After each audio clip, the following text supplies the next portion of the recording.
Opinion India's no to US dairy imports a stand for public health, sustainability, and tradition. In a sudden and seismic escalation, the United States has declared a sweeping 25% tariff on all Indian exports, set to take effect from August 1, 2025.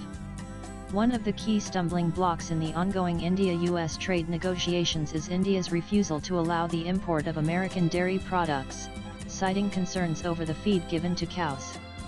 While the dispute may appear to be a technical regulatory issue, it cuts to the core of India's cultural values, food sovereignty, and long-term sustainability goals. The disagreement reflects a fundamental difference in agricultural practices and ethical frameworks. India's dairy sector is the largest in the world and supports over 80 million smallholder farmers.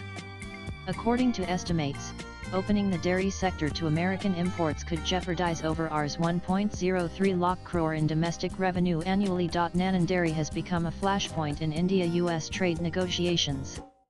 One of the most contentious issues is the classification of American dairy as non-vegetarian milk, a term used in India to describe milk derived from cows that have been fed animal-based products.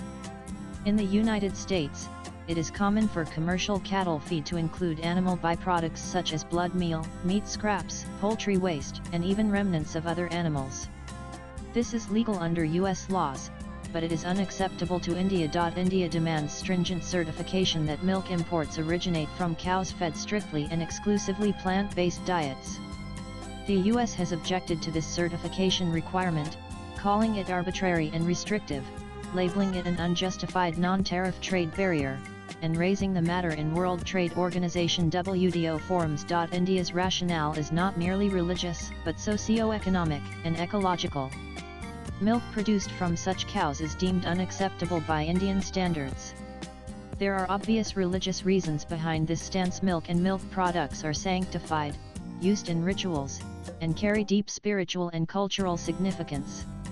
If the cow is fed in a way that contradicts its natural behavior, the milk too becomes unfit for traditional consumption. Nanan feeding herbivores the remains of other animals disrupted nature's logic, and the consequences were catastrophic.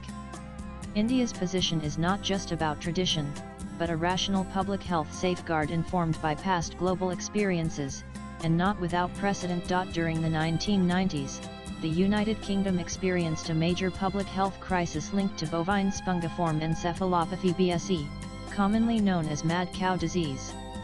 The outbreak was caused by the practice of feeding cattle with meat and bone meal derived from the remains of other animals, a stark violation of the animal's herbivorous nature.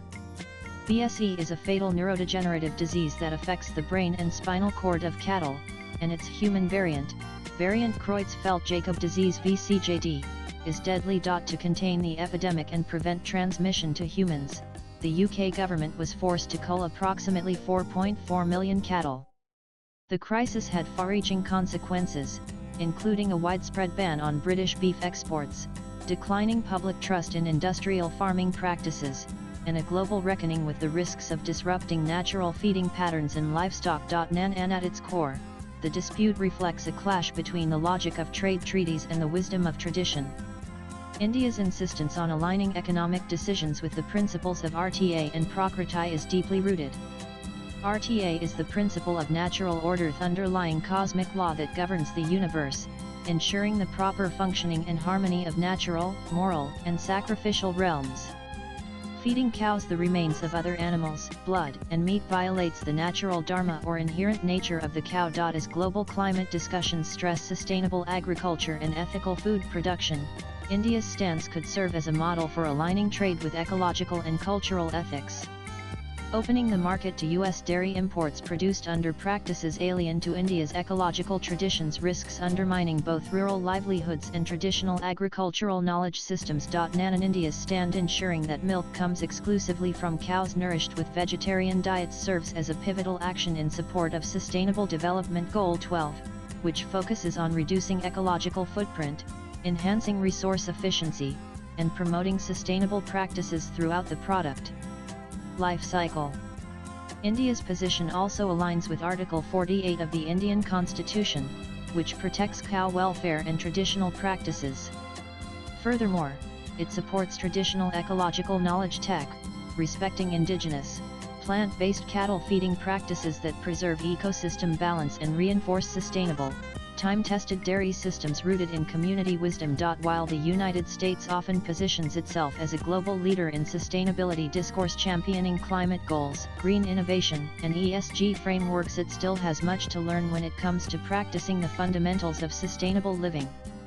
The US must learn to engage with tech systems, not dismiss them as anti-science, especially where there is precedent, like the deadly mad cow disease. In this standoff, India is not resisting progress, it is reminding the world that true sustainability begins with respecting RTA and Prakriti, not industrial convenience. Indian ecological traditions are rooted in long-term harmony with nature. They align remarkably well with global goals of sustainability and regenerative agriculture. The requirement for vegetarian feed certification is legally sound, respects public sentiment, and ensures food safety, making the refusal both lawful and culturally appropriate. Sustainability isn't just about carbon credits, it is about honoring the natural order and allowing all species to follow their inherent nature, prakriti, and natural dharma. Dharma here does not mean religion, but a righteous way of life for humans and every other species on the planet. This is not trade protectionism, but protection of ecology and food integrity. In a world where markets often override morals, India's dairy stand is a rare assertion of Dharma economics and a reminder that nature doesn't negotiate. Swipe left for next video. This is part 2 of a 4-part series. Can Indigenous Wisdom Save the Plain? Tanu Lal is a lawyer and author of the upcoming book, Dharma Ecology Bishnoi Warriors. Dr. Lipika Sharma is an advocate, senior consultant, UN Women, and founder of the IDIKM Foundation. Views expressed in the above piece are personal and solely those of the author. They do not necessarily reflect NEWS18's views. Latest blogs.